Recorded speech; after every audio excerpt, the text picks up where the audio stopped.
Good morning, and welcome to Club 20's first ever virtual candidate debates. We are very excited to be able to offer today's debates in partnership with Chevron University and our many sponsors and partners. As we all know, these debates would not be possible without our loyal sponsors and partners who believe in elevating the voice of Western Colorado. Thank you for your continued support. Club 20 has gone to extraordinary measures to modify how we deliver our debates this year to ensure the maximum safety of all participants. We are live streaming these debates on Club 20's Facebook page, and voters can watch the debates later on Club 20's YouTube channel. Links to both of those pages can be found on our website at www.club20.org. It is our hope that the unprecedented free access to these debates will serve as a nonpartisan forum to help educate voters on the candidates and critical issues impacting our region. In these extremely uncertain times, the importance of hearing from candidates for office cannot be overstated. The people of Western Colorado need strong leadership who can provide direction and leadership as we begin to recover from this global pandemic. They need to be able to trust that the people they elect have their best interests at heart. Engaging in civil discourse and showing the voters who you are and what you believe in is critical if we are to come through this together. Our debates today will be a celebration of candidates willing to engage, willing to lead, and willing to stand up for their beliefs. We offer our most sincere gratitude to all of the candidates joining us today. Without further ado, it is my pleasure to introduce our first moderator, former Club 20 Board Chair, Cindy Dozier. Welcome, and thank you for joining us this morning for our first ever virtual candidate debates. We're excited to begin today's debates with the House 54, District 54 debate. My name is Cindy Dozier. I'm immediate past chair of Club 20. Please join me in welcoming Representative Matt Soper and his challenger, Alice Marie Slaven-Emond. Thank you both for joining us this morning. Before we begin, we would like to go over some of the ground rules. Candidates should focus on ideas, not personalities. Candidates should be courteous and should not make inflammatory statements. Disrespectful or attacking speech will not be tolerated. Profane language is prohibited. Candidates may not display a prop of any kind. Candidates must strictly adhere to the time limits of each section of the debate. The moderator reserves the right to cut off a candidate who exceeds the time limit or to redirect a candidate if their remarks are not pertinent to the elected office. Do you both agree to these rules? Yes. Thank you. With that, we will begin with opening remarks. Representative Soper, you have 2 minutes to make your opening remarks. Well, thank you, Cindy, and thank you, Club 20. I appreciate you hosting the debates once again. First of all, I would just like to ask for a brief moment of silence to remember the late Justice Ruth Bader Ginsburg. I'm State Representative Matt Soper. I represent Colorado's House District 54, which is all of Mesa County, except Grand Junction in western Delta County. I'm a fourth-generation Deltan, fourth-generation Colorado native, graduated from Delta High School and earned my undergrad degree from right here at Colorado Mesa University. I then went on to the University of Edinburgh, where I earned 2 law degrees, came back across the pond to the University of New Hampshire, where I met my wife and earned my American law degree. I serve on the House Judiciary Committee, the Health and Insurance Committee, and the Legal Services Committee. In addition to those obligations, I'm also privileged to serve on the Delta County Memorial Hospital Board, the All Payer Claims Database Board, along with the Colorado Tourism Board. It's been the honor of a lifetime to represent Western Colorado. It's been my home, but I'm fighting for Western Colorado. I'm fighting for our roads, jobs, water, but most importantly, these are challenging times with COVID, with an executive who is trying to take more power than he has, and these are things that requires a leader who's developed relationships, who's able to work across the aisle, but who's also able to say no to the other side. I'm Matt Soper, and I would appreciate your vote this November. Thank you. Thank you, Representative. Now, candidate Slaven-Emond will have 2 minutes to make opening remarks. Please proceed with your remarks. Thank you. And again, I appreciate the offer to have Club 20 do a virtual debate. I think this is great for everybody. Thank you, Cindy, for taking your time. I know you came a long way to do so. I am Alice Marie Slaven-Emond. I'm a family nurse practitioner. I've been in the healthcare industry 37 years. And I live there in Delta. I'm a native Coloradoan. I've been in Delta almost 10 years. And 2 of my 3 college degrees are from Colorado universities, and I'm very proud of that. And my family and I live on a hobby farm in Delta. My husband's a retired veterinarian, and I still work. I teach at the technical school of pharmacology, and I am a clinical administrator and a clinical healthcare provider in a charitable clinic in Delta. Since 1992, I've had my own contracting company, so I've been the wave of knowing how to make the budgets work. And I've served 13 years in a hospital corporation membership in another community I lived in. My concerns are affordable housing.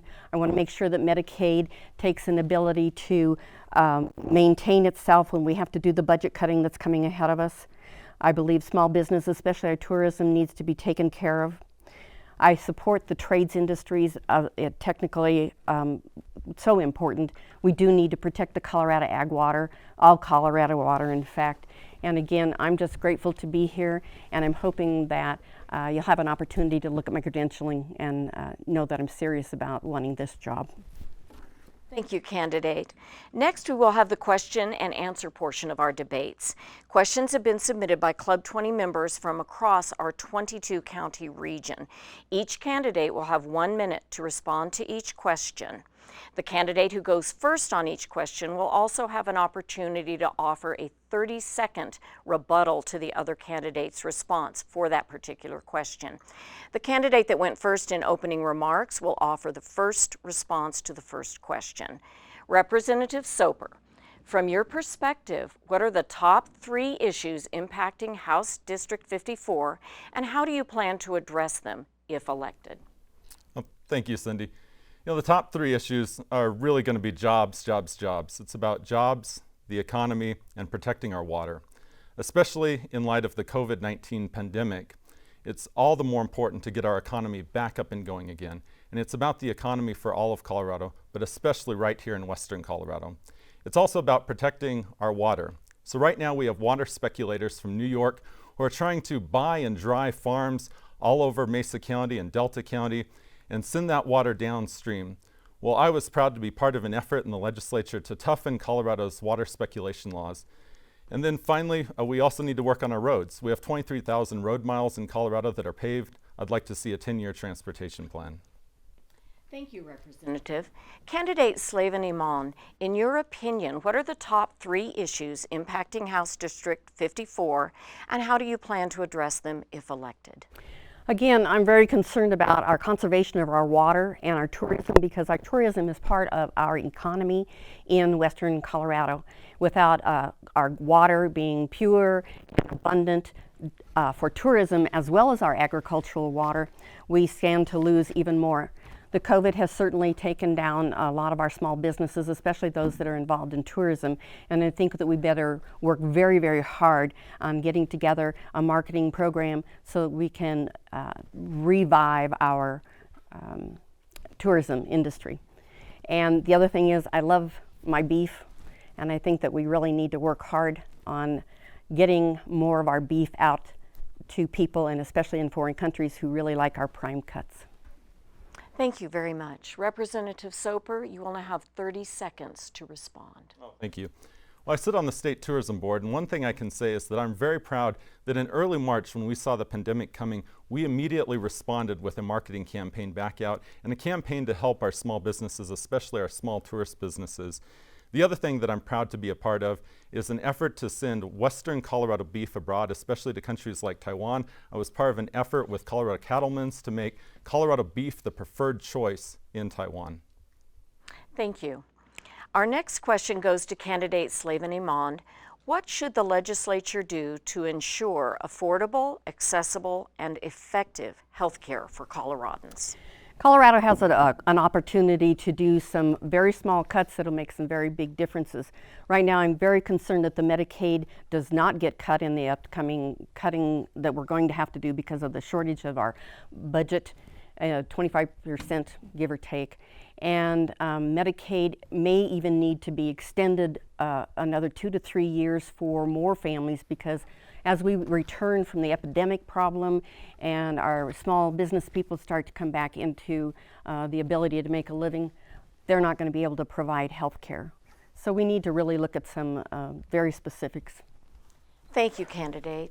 Representative Soper, what should the legislature do to ensure affordable, accessible, and effective health care for Coloradans? Well, thank you, Cindy. I was part of an effort in the legislature to pass landmark telehealth legislation. It was the first time in Colorado history that we really got telehealth funded. But the fight's not over yet. I've heard that the Democrats plan on cutting that funding, and I plan on going back to Denver and fighting to preserve the funding that we got there. Second of all, we need to focus on healthcare leadership. One thing is the Grand Valley used to be the leader in affordable healthcare, and I would like to look at different ways that we certainly bring back the old Rocky Mountain model, because I think there's something there. It was successful 10 years ago, and certainly I think it could be successful again. Thank you. Candidate Slaven-Emond, you will now have 30 seconds to respond. As an awardee of the Leadership, Community Leadership Award from the Robert Wood Johnson Foundation, I deal with all of the information on a yearly basis with my cohort on how we can improve healthcare. I have also lobbied on the Hill in Washington, D.C. for our with the National American Nurses Association in 1992 when we put forth a healthcare reform bill. So I have some background in that. Thank you. Representative Soper, do you support wolf reintroduction to the West Slope? That's an easy answer. Absolutely not. Not on my watch. I can't say enough about the fact that wolves are horrible creatures. It would devastate our agricultural economy here in western Colorado.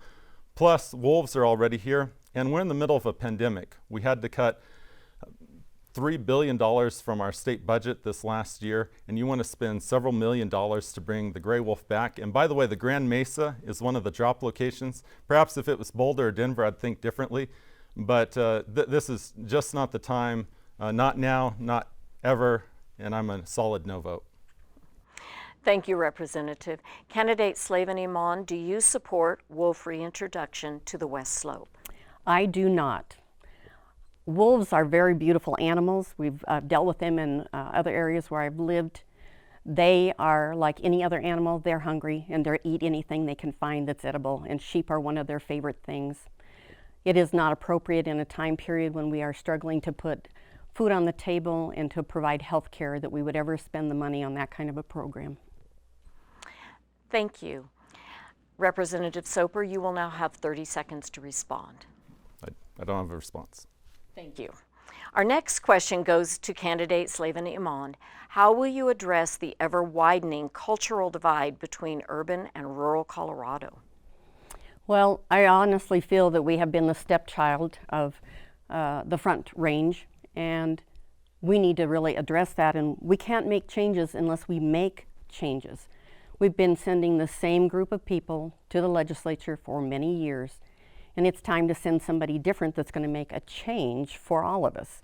And again, I'm interested in making sure that we lessen that gap, and I think we can do a little bit more marketing on our part to bring some of the Front Range over and take a look.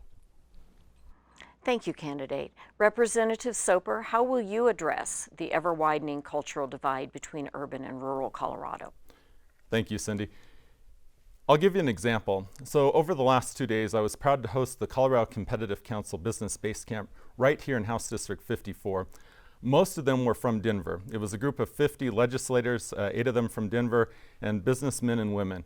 And many of them, it was their first time ever to go to an active cattle ranch. And we went up to a cattle ranch in Whitewater, then we went to the CSU Research Station in East Orchard Mesa. They learned everything from avoiding cow pies to grafting fruit trees. And that's how you start bridging the divide. You build relationships. Thank you. Candidate Slaven-Emond, you will have 30 seconds to respond. which makes us very aware that the fact that our education for adults in our area comes from our ag extension agents. That is our agricultural-based university at CSU. And again, we have to make sure that when we're watching the cuts that are going to occur in education, that we're very conscientious about not cutting adult education. Thank you both for your responses. The next phase of the debate is the cross-examination portion. Each candidate will be given 3 minutes to ask questions of their opponent on matters pertinent to the race or office. Candidates, please keep your questions and remarks pertinent to the race. As the moderator, I reserve the right to intervene if questions get off course or if there are personal attacks of any nature. The voters want to hear how you plan to serve them as their elected official, not how well you can attack your opponent. Candidate Slaven-Emond will begin the cross-examination. You have 30 minutes and may begin. 30 seconds? 3 minutes. Okay, I'm sorry. Thank you. Matt, I'd like to ask you a couple of questions. I look back on your 2020 bills that you proposed.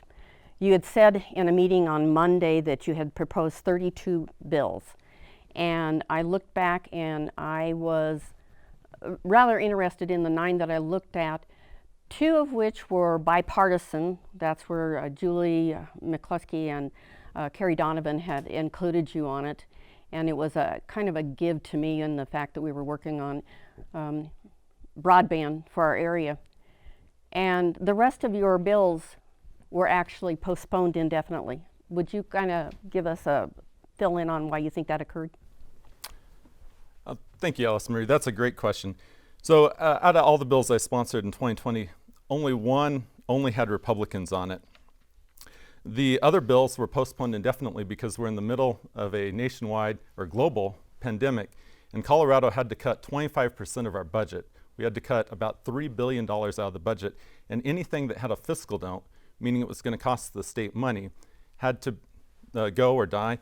And as you'll remember, out of the 650 plus or minus bills proposed in 2020, about 60 of those bills completely died on the calendar, and meaning we ran out of time, and then the other bills ended up dying just from members voluntarily killing their own bills because there was not enough money in the public coffers.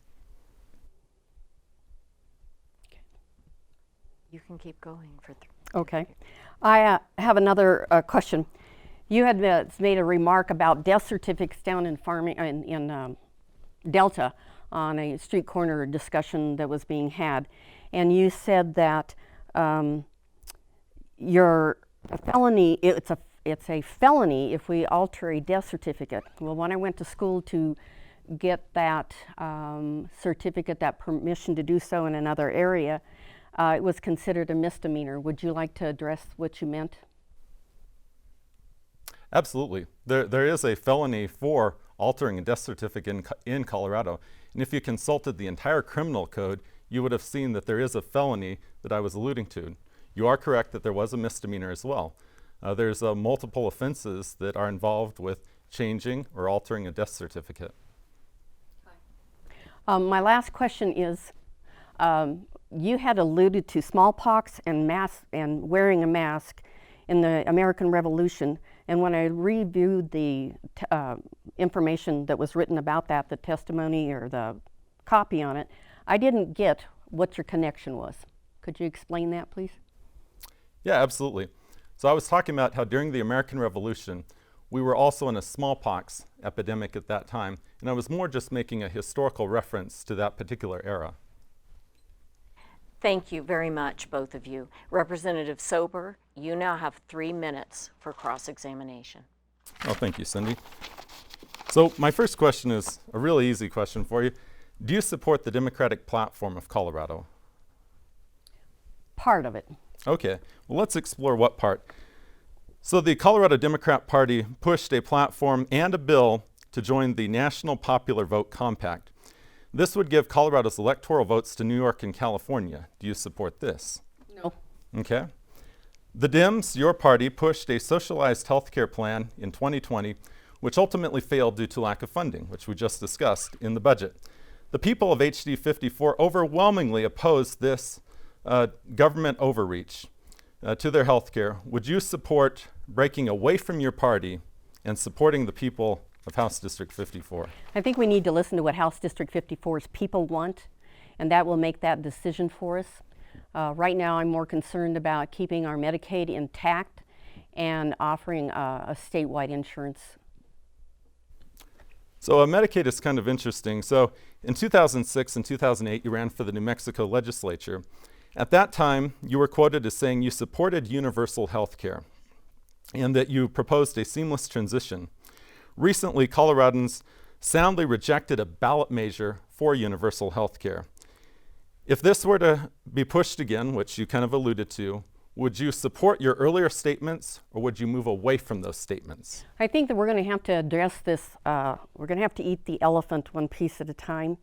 And my comment is we may need to look at this in more of a step editing kind of process where we begin at a very small area.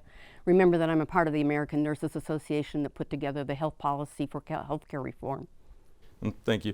Gun rights are under attack here in Colorado by the radical Democrats of Boulder and Denver. They recently passed the red flag bill, which was not only erodes the Second Amendment, it also attacks due process under the law. Would you have stood for the Constitution and with your constituents in voting no? And by the way, every Democrat in Denver voted yes. I'm not quite sure I'm getting you what your exact question is, but I will tell you this. My family... Okay, would you have supported the red flag bill? I need to know more about it, but I want to tell you something. So it was all over the newspaper. I want to tell you something that I own guns, I own livestock, and we protect them. And we have excellent marksmen in our family. That's good to hear.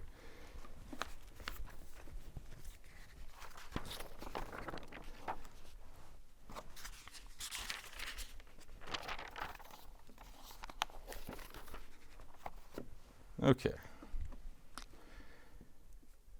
So, out of respect for the rules, I did have a couple of additional questions which I'm going to withdraw to respect Club 20's rules and to also respect the fact that we need to change politics here in Colorado. And the way we do that is each of us need to take it upon ourselves to refrain from personal attacks.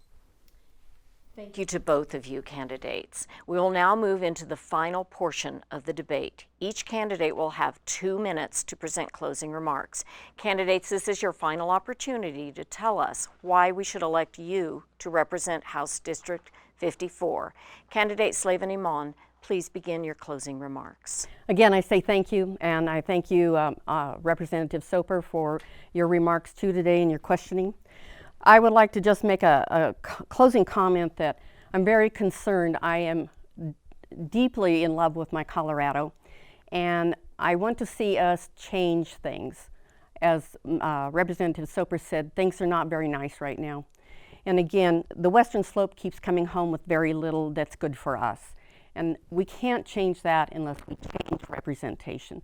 And I would sincerely ask for your interrogation of my credentials, and I would appreciate your vote in November, and above all, please vote. And let's see, in the words of our president, vote twice. Thank you. Representative Soper, please give us your closing remarks. Thank you, Cindy, and thank you, Club 20, for hosting the debates once again, especially in light of the pandemic. I just want to say it's been the honor of a lifetime over the last 2 years to represent a place that I was born and raised and where I continue to live and call my home. Going over to Denver certainly is a hardship. They do things completely different than we do over here, but it's also kind of rewarding to show them a little bit of our side of life. I was able to pass 23 bills in 2 years, which is definitely no small task, especially for someone who's a freshman in the state legislature. I plan on going back to Denver to fight for you. I'm also proud to have the endorsements of the Grand Junction Area Chamber of Commerce, the Colorado Association of Commerce and Industry, the Colorado Medical Society, the Colorado Academy of Family Physicians, the Colorado Ophthalmology Association, the Colorado Home Builders, the Colorado Concrete Association, the Colorado Association of Mechanical Engineers, the Colorado Oil and Gas Association, the National Federation of Independent Businesses, the Colorado Rural Electric Association. I'm proud to have an A rating from the NRA,